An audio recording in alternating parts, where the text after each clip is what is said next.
Welcome to the Logistic Regression Consulting Project.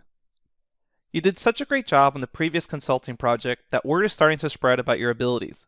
You've been contacted by a top marketing agency to help them out with customer churn. They flew you out to New York City, where some of the best marketing agencies in the world are located. What they need you to do is help them out with predicting customer churn. So this marketing agency has many customers that use their particular service that produces advertisements for the clients or customer websites, and they've noticed that they have quite a bit of churn in clients. And they currently randomly assign account managers for each client.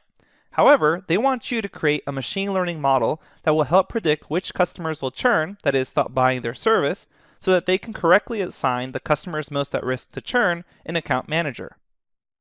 Luckily, they have some historical data, and they want to know if you can help them out.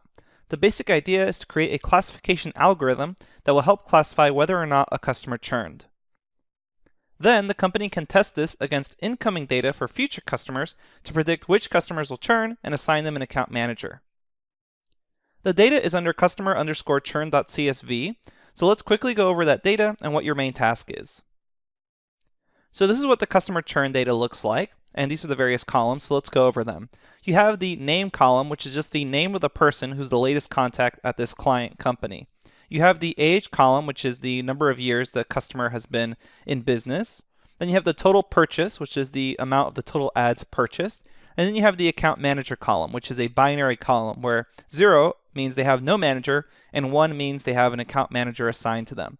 So remember, right now in this customer churn CSV training set, you have this particular account manager column being randomly assigned, and that's something they want to fix later on. Then you have the years column, which is the total years as a customer for this marketing agency. You have the num sites column, which is the number of websites that use this particular marketing agency's service. You have the onboard date, which is a date that the name of the latest contact was onboarded.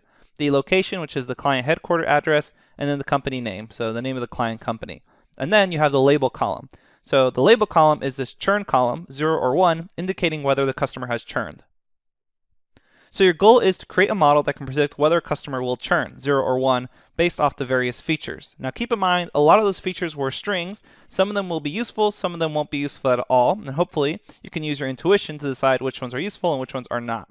And remember that the account manager is currently randomly assigned, so it's likely that in that training set of customer_churn.csv file, that account manager column isn't going to be very helpful because it's just a randomly assigned value. As always, you can treat this consulting project as a loosely guided exercise or skip ahead and treat it as a code-along project. Best of luck. All the information you need is in the notebook, and there's also a solutions notebook for this consulting project. We'll see you at the next lecture where we walk through an example solution.